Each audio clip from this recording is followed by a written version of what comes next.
Magandang araw mga kapolitika at welcome back dito sa ating YouTube channel.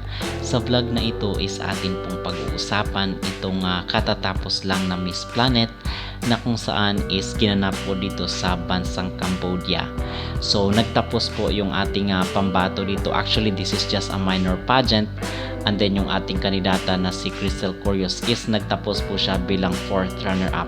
Pero ngayon po is controversial ito kasi marami ang question dito sa kanyang naging placement.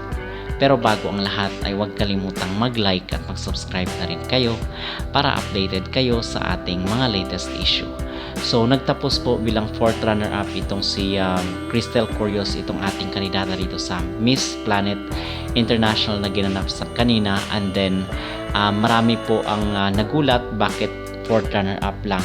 So pinanood natin mga kapolitika itong kailang final night kasi hindi naman tayo taga-subaybay dito sa minor pageant na ito na ginanap sa Cambodia, but tiningnan natin yung kanyang sagot kung ikumpara natin doon sa mga nanalo, especially yung higher placement like itong si Thailand, na kung saan is nakikita natin na dihado nga yung kanyang sagot but siya pa yung nasa second runner-up.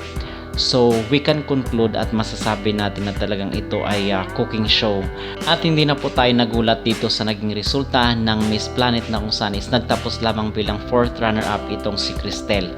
Kasi mga kapolitika, talagang normal na nga lang po ito pag andito sa mga karatig bansa, dinadaos itong mga minor pageant na ito. So talagang malabo na mananalo ang ating ipinapadalang mga contestant dito sa kanilang mga beauty contest.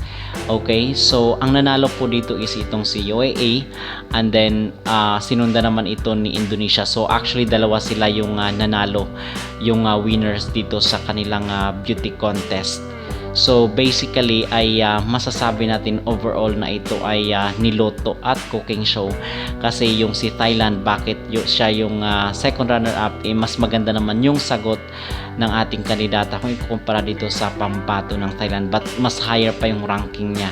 So basically is marami nagulat sa naging ranking dito, at masasabi natin mga kapolitikan na mikos-mikos rin itong klase ng beauty pageant na ito. Dapat is hindi na po tayo nagpapadala dito sa mga minor pageant kasi alam na po natin yung maging resulta at yung nila pagluto-luto dito sa mga magiging winners. Okay?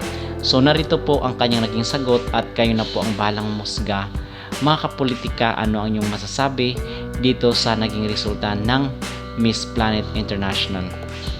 Hello, Philippines. Your question is, mental health is a big issue at the moment. How would you promote mental health awareness using your title? Chumaripsua, Cambodia.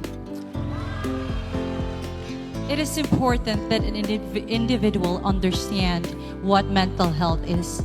How can we spread something that we do not understand? We also need to appreciate that our mental health is as important as our physical health. Your body is just an output of what your brain thinks. I will use my platform in whatever ways that I can, both social media and advocacy, to talk about things that matter, such as depression and anxiety. I am a graduate of psychology, a registered psychometrician, and it is important that we use the knowledge and the skills that we have to inform and to share knowledge to everybody. Thank you. Thank you, Philippines.